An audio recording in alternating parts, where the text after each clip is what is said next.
Good morning, everybody. Welcome to Sober School, where you can always find experience, strength, and hope. My name is Drew. I'm an alcoholic. We want to welcome you to this platform here today, regardless of what your addiction may be. You are welcome here. We support your pathway to recovery. And whichever pathway it is that you choose, we are here to help, and we definitely want to make sure that it works for you. If you're watching this through the Recovery Classroom Facebook group page, I encourage you to share your own experience, strength, and hope in your own words of wisdom. You never know who needs to hear what it is you might have to say, and it could just change someone's life, including your own. I want to give a special shout out to Josh C. Giving his experience, strength, and hope last night at the New Beginnings meeting here in Barboursville. You did such a great job, and I was just so incredibly proud of you, just watching your development over the last 7.5 months. So, man, just hats off to you. And holy shit, I've never been in that meeting. I've been going to that meeting for just over 2 years. I've never seen that many people in that meeting, ever. In a little over 2 years, I've never seen that many people. Well, there were people sitting on the floor. Myself was one of them sitting on the floor. Wow, that's exciting. And I was thinking this morning, Huntington, West Virginia area is known to be the drug capital of West Virginia, if not the East Coast. I want to be part of the group of people that make it become the recovery capital of the East Coast. So I'm just really excited. I want to talk today, though, about something I shared last night with some folks after the meeting.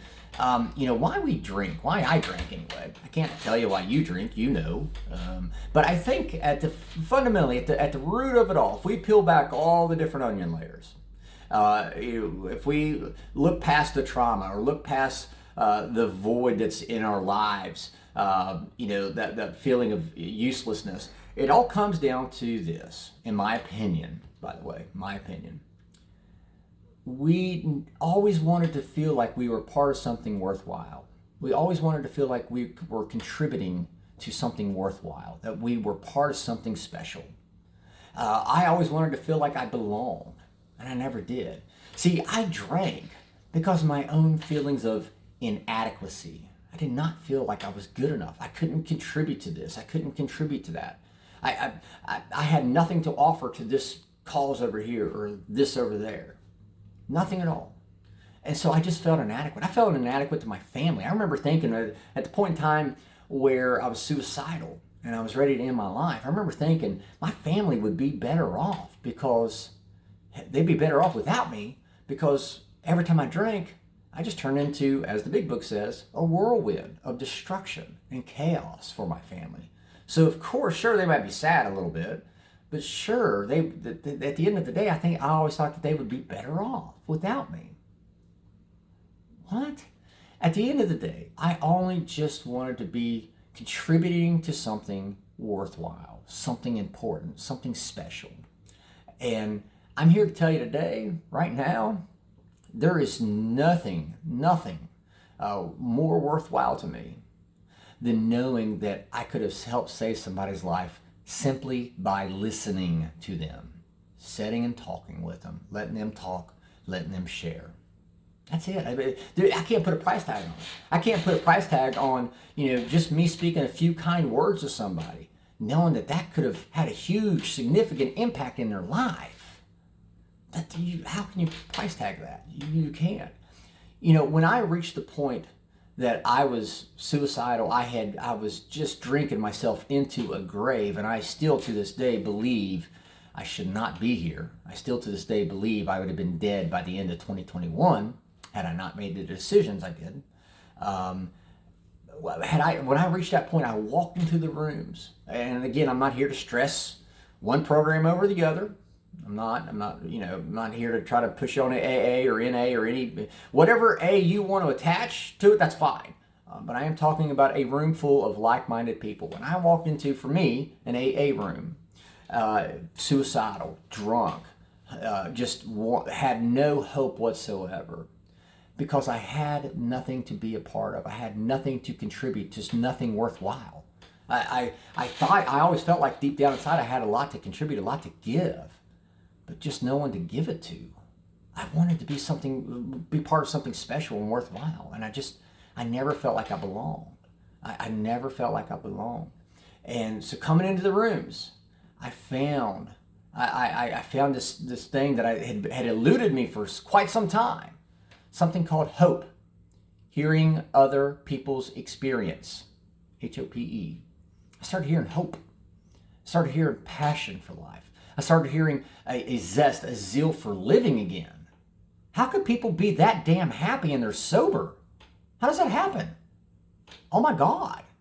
I didn't believe it. So what I start doing, following them around, night after night after night.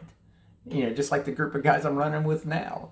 Following these guys around, listening to them share, listening to their passion, their excitement for where they were at and where they're at now and where they're headed.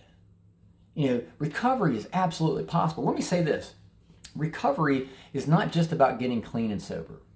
It is about learning to love yourself so you stop hurting yourself. That's why I would drink, because I didn't know how to love myself, because I didn't feel like I belonged anywhere. And there's been times when I first came in the rooms, there was times I felt like I didn't even belong in a room full of drunks or drug addicts. How many times have you walked into a room and you heard somebody say, you have nothing to contribute here because you're not 90 days sober. So you have to sit there and listen and let all these old timers fill you with their recovery, as my friend Max says. How many times have you heard that happen? I know I've heard it happen. I've heard it said with my own ears. I've literally heard people say, sit down and shut up. So to the newcomer walking into the room who all they ever wanted was to feel like they were contributing to something worthwhile, we're telling them that they have nothing to contribute? In a meeting? Really? Are you fucking insane? What's that telling the newcomer? Hey, I can't even be accepted in a room full of drunks and drug addicts, so I need to go back out to where I came from. And then you wonder why our numbers, our participation rates go down. Oh my God. Those are the people that Mac and I like to call, several of us like to call, the Angry Muppets. And if you missed the video from last week, go back and watch the video from last week called the Angry Muppet. And I made this comment last night, if those people want to be the Angry Muppets, that's fine. Let them be the Angry Muppets. I can't change what other people do, say, or think.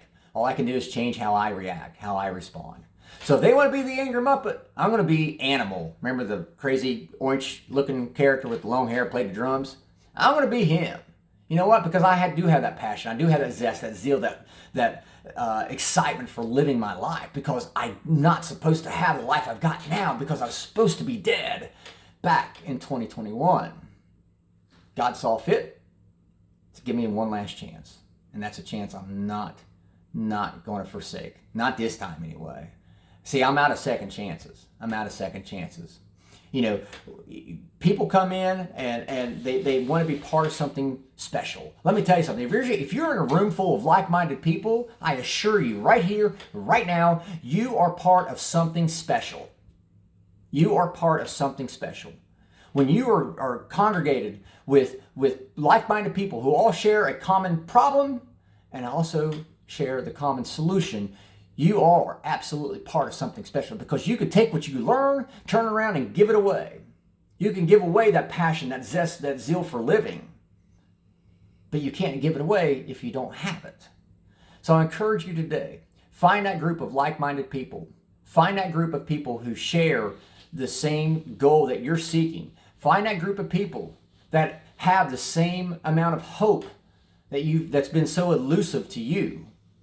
I remember thinking, I'm hopeless. I'm truly hopeless. I have nothing left to live for, nothing left to believe in, until I came into a room full of like-minded people. Now, I get to hang out with these guys every night. I get to hang out with these people every night, and I couldn't be any more thankful. And best of all, I get to hang out with you guys. With that being said, I'll let you guys go. I hope you guys have an absolutely kick-ass Tuesday. Again, Josh C., congratulations on your lead last night, man. I'm so proud of you. So if you guys have a topic you'd like to hear discussed, feel free to drop it into the Recovery Classroom Facebook group page. Again, that's a private group. Invite your friends to that group. Invite your friends. What's the worst thing that can happen? They go, nah, sorry, it's not for me. Okay, move on, right? I also want to thank you guys for allowing me to come in and share 5 to 10 minutes of your day with you. You guys keep me sober, and I could not be any more appreciative. My family too. So that being said, I'll let you guys go. Hope you guys have a kick-ass Tuesday. We will talk again tomorrow. Remember, guys, you can't get drunk if you don't take that first drink.